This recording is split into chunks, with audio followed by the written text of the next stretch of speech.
details for that particular layers. Tujuan dia untuk apa?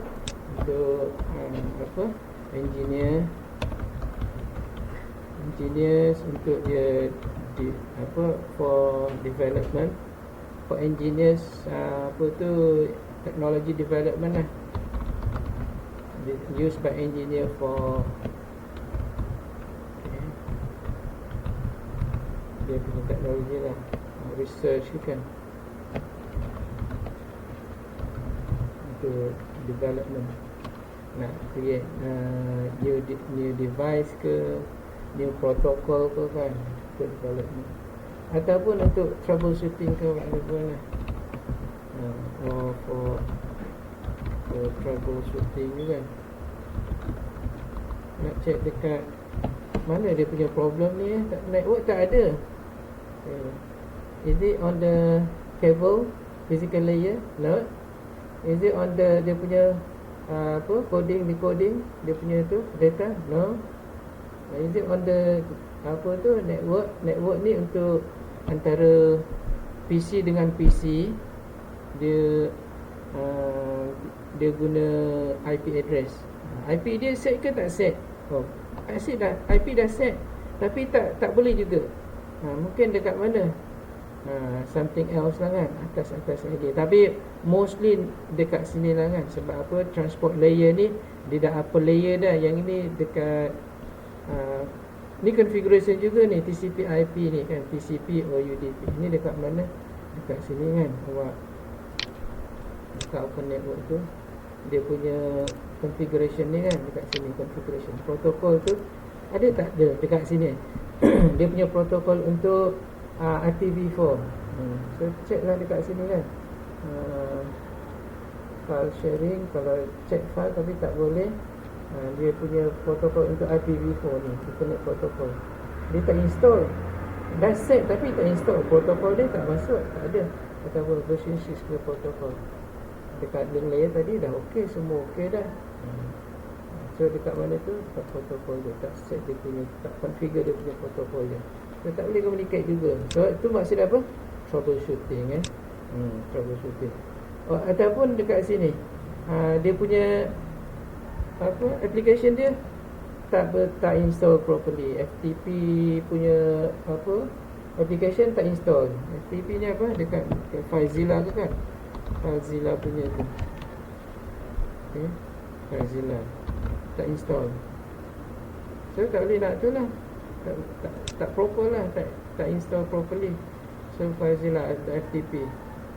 Untuk telnet dia guna apa tu? Dia guna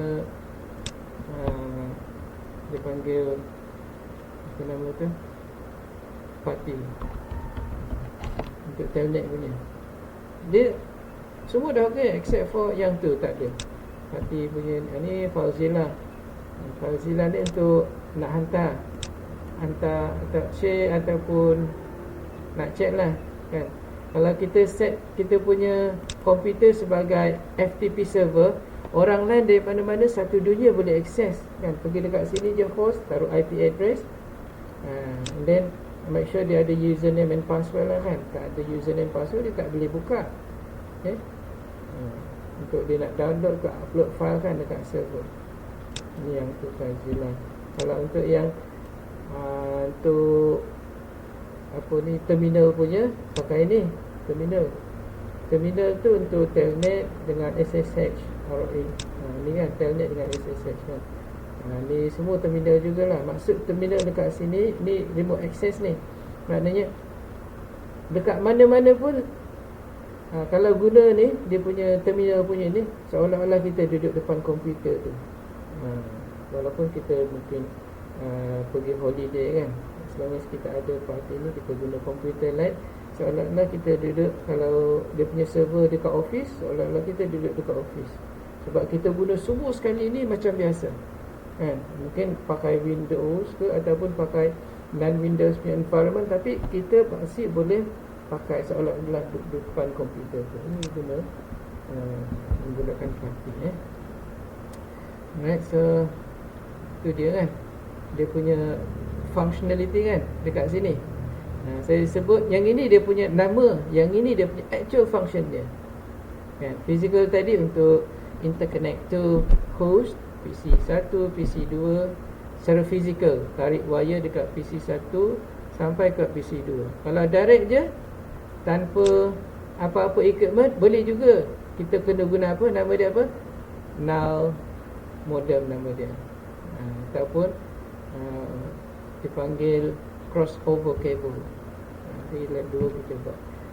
Kalau kita guna internet straight cable, kita mesti kena ada ni switch, baru kita boleh sambung antara dua komputer physical. Logical link layer dia untuk coding and decoding. Maknanya apa, nak hantar dekat kabel, dia kena packagekan dulu, dia punya kod dia, supaya dia boleh lalu dekat kabel tu. Kalau kabel dia copper wire, maknanya dia guna Ethernet, yang wired punya lah, apa tu, Ethernet protocol. Kalau dia guna yang fiber optic punya, dia kena convert, packagekan supaya dia boleh convert dekat dalam mana, fiber optic, dekat sender, dekat receiver. Dia terima, dia unpack kan, dia buka dia punya pack ni, packing ni. Macam kita terima barang lah kan, parcel kita buka, barulah boleh nampak benda apa dekat dalam tu kan. So physically deals with coding, transmission, bukan coding, transmission through media. Logical link layer deals with coding and decoding package, atau kita sebut dalam data transmission or communication sebagai frame or format. Frame dia sebab dia pecah-pecahkan, dia packagekan data tu dalam frame. So kita banyak kali sebut frame lah. Frame tu pecahan daripada satu yang besar, dia pecah-pecahkan kepada kecil-kecil supaya dia hantar yang kecil-kecil itu mudah dihantar. Kemudian of course dia maintain lah, dia control dia punya connection between two devices. Itu logical link control, logical link layer. Dia ada dua kan, satu logical link control, satu lagi media access. Media access untuk coding dulu, baru hantar dekat physical, kabel ke atau fiber optic ke ataupun wireless punya, pakai gelombang kan, wave, microwave. So itu yang dekat mana device punya itu, algorithm programming. Yang dekat sini, yang network layer ni, ini addressing sahaja. Ni dekat addressing. Yang ini maksud dia, kalau kita tak set address, sama ada IPv4 ke IPv6, maknanya kita tak jumpa orangnya, tak jumpa. Nak hantar dekat komputer B tapi tak ada address, nak hantar dekat siapa kan? Awak dah ada barang, nama penerima ada, address tak ada, macam mana? Nak hantar dekat siapa? Dekat mana? Tak tahulah kan, tak boleh nak hantar. Sama lah. Kemudian transport, ini nak pakai yang secure ke tak secure punya transmission. Kalau yang secure, pakai container. Kalau tak secure, pakai van ke kan, nanti orang boleh curi kan, contohnya begitu kan. Secure. Kalau yang tak secure ni UDP, dipanggil User Datagram Protocol. Contohnya awak punya Google lah kan, kadang awak start Google, tiba-tiba dia pusing-pusing je, dah masuk dekat yang lain. Frame 1 sampai frame 30 tak keluar, frame 31 baru keluar. Dah ada jumping lah kan, tapi awak tak kisah apa kan, benda tu tak penting sangat. Itu dia guna UDP, tak secure. Kalau yang TCP ni secure, awak transfer duit daripada akaun awak ke akaun kawan, bayar sesuatu, taruhlah RM100 kan, 100 kan, tiba-tiba hantar pakai itu online tu kan, yang first punya digit nombor 1 kan, kat sebelah kiri sekali hilang ataupun jadi kosong. Agak jadi berapa nilai duit awak? Kosong ke 100? Dapat kosong kan, macam awak tak hantar, padahal dah hantar. Penting ke tak penting? Penting kan, so kalau pakai TCP, so, dia punya secure tak secure. Ini dia punya transmission, macam mana dia handle punya transmission kan. Dan yang lain tu application lah kan, which is session layer, presentation layer application. Session ni untuk maintain dia punya session. Selagi tak habis nak guna dia punya tu application tu, telnet ke FTP, selagi tu dia handle, jangan sampai terputus. Okay, presentation layer dia dah dapat dah dia punya data dia, tapi data dia dalam 10101010. Mana awak tahu kan, awak nak baca 1010 tak dapat. Bagi dia convert dulu ke dalam ASCII kan, ASCII punya tu, yang ABC punya, NC American National, yang tu ASCII code lah, ASCII code yang A1010 ada 8 bit tu kan, ASCII code. Dia dah convert kepada A, P, L. Boleh baca lah kan. Kalau tak nanti yang ini apa, 101010, tak faham kan. So dia kena conversion dulu, conversion daripada binary digit to readable, human readable, barulah sampai dekat application. Application awak apa, FTP ke, awak nak access uthn.edu.my pakai apa, HTTP ke kan. Kat sini tak masuk HTTP boleh juga application kan, anything application kan, HTTP, HTTPS, FTP, FTPS, telnet, apa-apalah kat sini application kan. Ataupun WhatsApp awak tu pun boleh kat sini. Okay, so that's 7 layers. Last, so that yang tu yang tadi tu kan. Okay, kemudian organisasi yang menyumbangkan banyak benda lah dekat dalam network ni. Yang pertama ni Standard American National Standard Organization Institute, Standard Institute ni macam SIRIM lah kan. Ni SIRIM, kita SIRIM, dia NC. Okay. Kemudian IEEE ni yang ni world punya tu, engineers, world engineer punya association, engineer association kan, Institute of Electrical and Electronic Engineers satu dunia. Lepas tu yang cerita-cerita ni awak baca lah. ISO ni untuk World Standard Organization, untuk standardization punya, International Organization for Standardization ataupun International Standardization, International Standard Organization. Okay, ini ISO. Ataupun IEC ni sama macam IEEE juga, sama macam IEEE, cuma ni adik-beradik dia lah IEC ni kan. Ni dekat mana, dekat France, European. Tadi tu semua satu dunia. Ni IAB untuk Internet Architecture Board. Ni semua ni organisation ni get together untuk buat penetapan dia punya standard dia. IAB, IA apa semualah, IANN tu dia punya network punya tu. Tak kat sini IANN ni, Internet Access Number Authority. Yang ni yang decide IP address. Okay, macam UTHM dapat daripada Telekom tu dapat dia punya range of IP address yang dia boleh bagi dekat Malaysia punya, dapat daripada IANN. Okay, ni IP address Last, okay, Basic Datacom. So basic datacom tadi pun saya dah sebut banyak kali kan, macam mana data boleh dihantar, dia melalui apa, melalui media. So media can be transmitted, yang nama dia simplex ni one way, hantar je, terima tak boleh, ataupun terima je, hantar tak boleh. Itu maksud dia simplex, single one way lah, single way.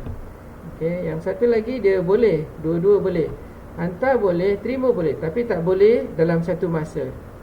Hantar dulu, lepas habis hantar baru start terima. Terima je, tak boleh hantar dulu kalau tengah terima. Itu dia half duplex. Yang ketiga tu dua-dua boleh, hantar dan terima dalam masa yang sama. Itu namanya full duplex. Mana lagi bagus ni lah kan. Okay, yang simplex ni macam awak dengar radio lah kan. Awak boleh hantar tak apa data dekat radio? Boleh kot, tapi melalui telefon itu bukan radio. Yang radio tu, radio dia boleh, awak boleh dengar je. Yang dekat stesen tu dia boleh cakap je. Boleh jugalah dia dengar kalau dia radio kan. Okay, yang half duplex ni macam taxi, cab kan. Orang stesen cakap dia dengar, lepas tu dia pula cakap, orang stesen dengar. Half duplex. Macam mobile phone awak ni lah, complete kan, full duplex. Kemudian penghantaran dia melalui serial communication ataupun parallel communication. Yang ini serial communication. Dia ada satu line dekat sini. Line ni untuk yang hantar, sini terima. Dia sebab dia cross linking. Sebab hantar mesti pergi dekat terima sebelah. Hantar dekat sini mesti pergi dekat terima sebelah. Tak boleh dia hantar, siapa nak terima? Kan? Itu nama dia.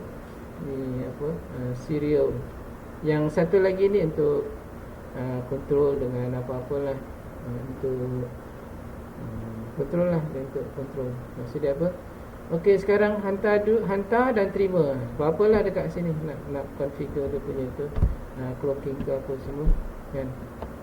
Clocking tu maksud dia apa? Maknanya kalau sini hantar, okey ni sini ready baca. Kalau tak ni sini hantar, ini tak ready. Macam satu orang bagi barang dekat kawan tu buat donor je, buat tak tahu je kan. Macam mana dia nak terima kan? Mestilah kena sambut kan. Sini bagi, sini sambut, barulah boleh. Maknanya synchronize. Okay. Yang ini parallel. Kalau yang ini nak hantar data tu dia ikut binary digit. Satu huruf ada 8 bit. Maknanya kalau nak hantar satu huruf, contohnya bit, bit ni, bit. Satu dihantar, B dulu baru, lepas tu baru I, baru T. Satu huruf tu ada 8 bit. Satu dihantar sampai habis 8 bit. Okay. Kemudian diikuti dengan I, kemudian diikuti dengan T. Sikit-sikit. So lambat lah kan yang ini. Cuba kalau yang dia boleh parallel sekali. Yang ini satu bit, satu line. Satu line, satu bit kena hantar. Yang ini setiap bit dia ada line sendiri. Sekali hantar terus dapat 88 bit kan. Lagi laju kan daripada sini. Yang ini separuh lah kan. Ini separuh. Ini 4 bit untuk hantar, 4 bit untuk terima. Ataupun dia separuh lah. Yang ini slow. Yang ini yang ini dah nak slow. Lepas tu time nak terima pun dia kena ikut turn. Yang ini dua-dua boleh hantar terima, tapi sama jugalah dia ikut bit by bit. Yang ini sekali 1 byte 8 bit sekali hantar je, lagi laju. Parallel lagi laju, tapi lagi mahal lah. Yang ini kita boleh guna dekat mana? Dekat printer yang lama tu lah, parallel punya printer lebar tu. Sekarang dah tak pakai pun. Printer pun pakai USB yang serial bus lah. USB tu universal serial bus, serial juga. Dia tak pakai parallel lagi. Jarang lah sekarang pakai parallel. Sebab parallel ni dia mahal. Walaupun dia pendek, dia mahal wire dia. Okay. So ni yang penghantaran yang saya bagi tahu tu. Satu bit demi bit. Okay. Dekat sini ada yang data dihantar ni, D ni semua data paket. Nampak ni data paket kan, yang data dihantar. Okay. Yang data dihantar tu. Tapi yang actual yang tu actual data yang sebenarnya dihantar ni daripada D ni, yang 8 bit information ni. Ini yang huruf dia. Ni apa? 10110001. Ni tak tahu apa benda ni. 10110001. Cuba cek dekat SK. NC punya tu, SK code. SK code tu. SK karakter kan. Dia punya ni berapa tadi? Ni D 1, atas tu 1, bawah kosong. 1011 0001. Okay, cuba. Ni apa ni? 10 dah lupa pula. 1011. Okay. 11. Lepas tu 0001. Ni apa ni? Huruf dia apa? Karakter dia. Ni karakter apa SQ code ni?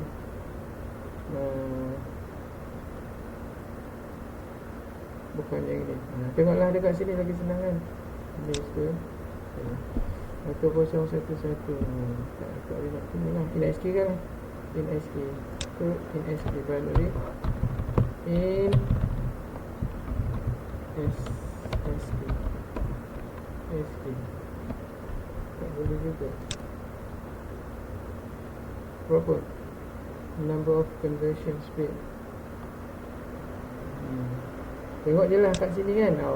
Banyak dia punya tu kan kat sini. So ini. Okay. Ni. Mana tu? 1011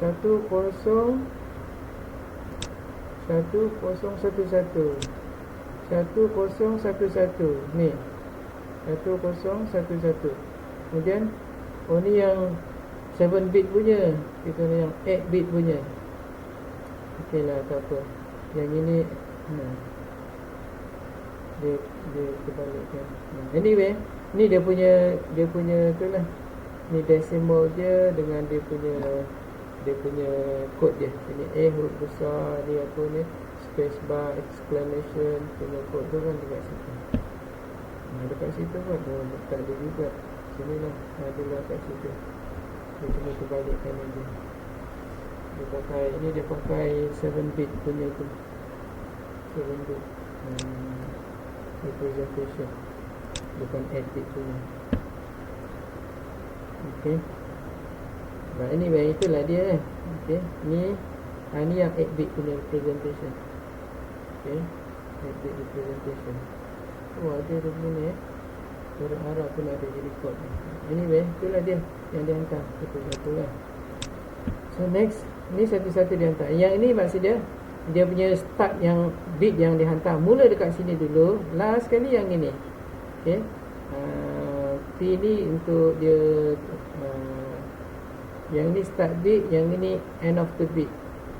Okay. So start kosong dulu. Dia semua yang sebelum mana dekat atas ni dia idle, tak ada apa-apa. Kalau kosong terus baru ada kosong, susah nak identify kan. Okay, anyway, ni dia punya start bit lah. Start bit dia kosong, kemudian dia start dia punya information dia 1, kemudian baru dia hantar kosong, 1, ikut dia punya tu sampai last sekali dia hantar 1 kan, 1 demi 1. Last sekali lepas tu yang ini untuk end of the bit, nama dia parity. Sini ni end of the bit. Sebelum end of the bit ada satu lagi control bit, nama dia parity bit, dia hantar P. Okay. P ni parity bit untuk error punya check, error check. Ada error tak yang dia hantar, macam mana dia guna? Dia guna parity check error. Okay. Ada banyak jenis untuk checking, error checking. So yang paling simple ialah parity check. Parity check tu maksud dia apa? Berapa bilangan 1? Okay, berapa bilangan kosong? Odd and even punya tu. So itu parity check lah. Maksud dia ni penghantaran dia. So dia hantar semua daripada yang mula tu, start bit sampai dia end of the bit T tu kan. Itu dia hantar. Total semua 11 bit, termasuk 3 bit yang ditambahan. Daripada 8 tu, 8 bit 1 byte, tambahan dia 3. 1 start bit, 1 stop bit dan 1 parity bit. Okay. So yang kita sebut sebagai sini ni setiap bit ni ni dia punya tempoh dia. Okay, tempoh dia. Ini adalah kita sebut sebagai dia punya apa? Dia punya satu bit untuk tu. Ni kan. Jadi kalau katalah setiap satu saat kalau dia boleh hantar 100 data bit ni, maknanya 100 baud rate dia punya tu dia, speed dia. Okey. Biasa minimum dia boleh, yang ini yang normal punya, normal transmission punya. Okay, 9600 baud dia mana 9600 bit per saat dia boleh hantar, yang normal punya lah. Okay. So dia punya efisiensi dia, okay, efisiensi dia lah 8 yang kita nak, 8 per 11 lah, sebab 11 keseluruhan kan 73%. Okay. Actual information